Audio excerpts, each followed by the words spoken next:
Okay, this makes me sad too. Maybe I should just make this channel... Maybe a Fibonacci is basically everything that pisses me off or makes me sad. And country music makes me sad. Well, where country music is today. Where country music is today. Remember when country music was really good? Remember Garth Brooks, who's basically Elvis in my opinion. And if you don't like Elvis, you don't like Garth Brooks, you need to just see these people here.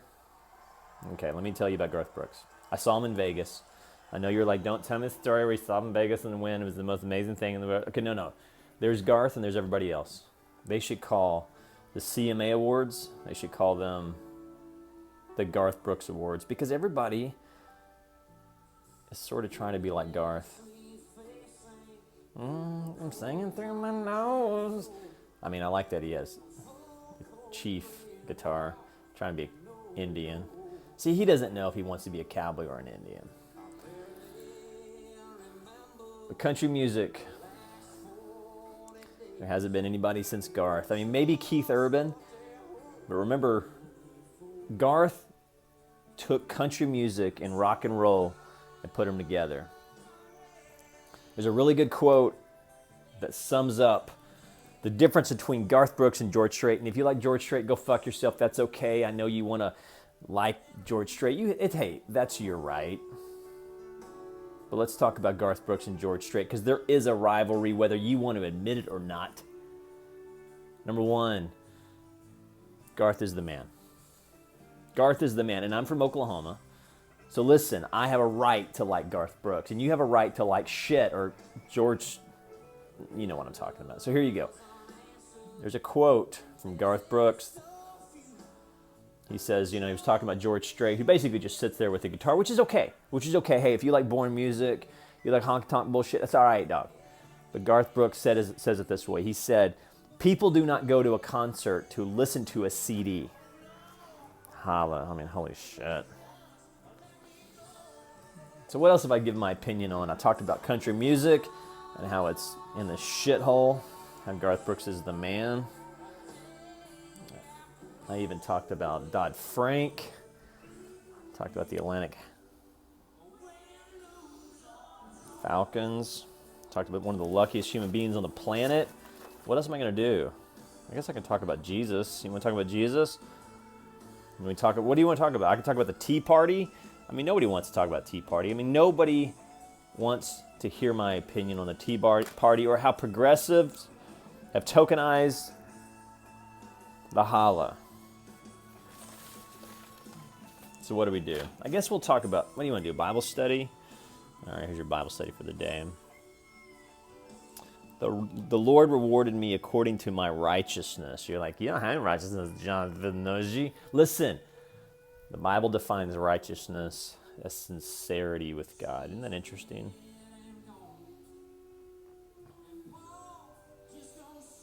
It teaches my hands to war so that my arms can bend a bow of bronze, and that your gentleness made me great. You're like, why? You're being so condescending. No, I'm just great, dude. You guys be good. Close out with some music. I'm done with my Fibonacci's. Bring back Garth. Garth, if you're there, let's just meet in the Wynn. Tell you my Garth Brooks story. I went to the Wynn Hotel in Vegas to see Garth. It's like a religious experience. I went up to the management. I said, hey guys, can I meet Garth? And they said no. So Garth, if you're watching this, Fibonacci thinks you're amazing. I'm from Moore, baby. Oak City, holla. You're like, is that Yukon? Oh, but I got a really good story about Yukon. Every guy has a unicorn. I met my unicorn when I was in high school, senior in high school. My Yukon unicorn lived in Yukon. That's its own story, but I haven't had enough therapy or caffeine to tell you that story. Amanda Markham, just Google that story. Holy shit, you're like, Fibonacci, did you really date America? One time. I took Amanda Markham one time. And she moved on. Now she's married to a millionaire. And I'm making Fibonacci's about country music going back. And Garth Brooks is the man. Holla.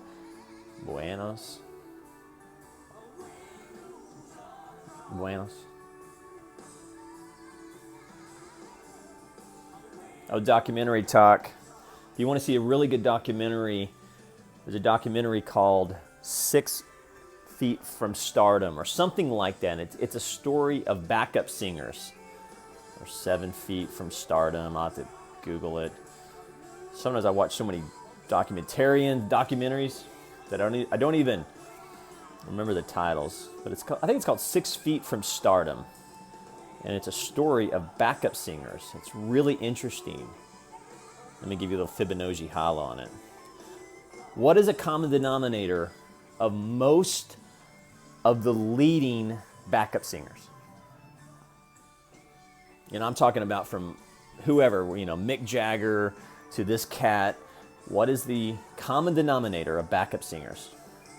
Go watch the documentary. Number one, they come from a religious or basically a gospel background.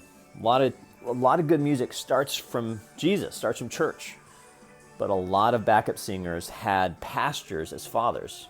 Holy Fibonacci, you're teaching me all kinds of stuff. Holla buenos.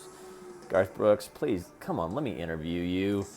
You're one of the best human beings on the planet. I'm out.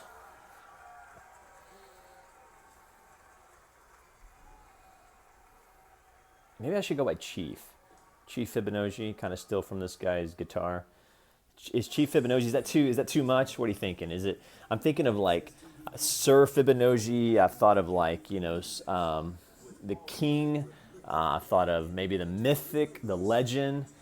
Or maybe I should just go with Jonathan Fibonacci. You guys be good. Holla. Buenos.